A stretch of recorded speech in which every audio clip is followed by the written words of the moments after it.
Okay, now you know I love talking about Black history on this show. This is like one of my favorite segments of all time. But today we discuss the devil's lettuce, that loud, that cookie, Mary Jane, that Maui Wowie, that Maui Wowie. Let's get straight into it. You ever wonder why marijuana is illegal? Well, you're in for a treat.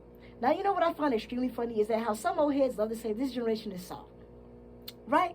But imagine making a medicinal herb illegal because you're afraid of a group of women in a race you belong to will crack more men of the opposite race. I just couldn't imagine being that tender about it in general.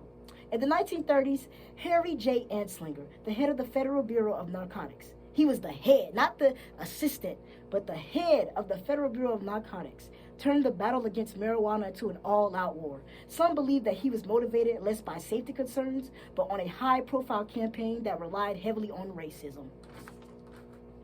Anslinger claimed that most pot smokers were minorities, but definitely African American. He said, and I quote, "Reefer makes darkies think that they're as good as white men," and claimed that pot was a threat to white women's virtue. He believed that smoking pot would result in their having sex with black men. Even some scientists said that the use of the drug had no negative effects. That is crazy.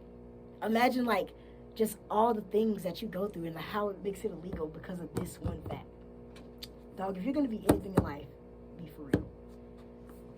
Imagine not being concerned with like throat cancer or like your brain cells like just jumping ship and just like, but because of interracial relationships. I'm gonna say this: love is love, and if you're insecure and stressed and focused on like what people love about the opposite race, you might be qualified as a certified loser. I'm not gonna lie.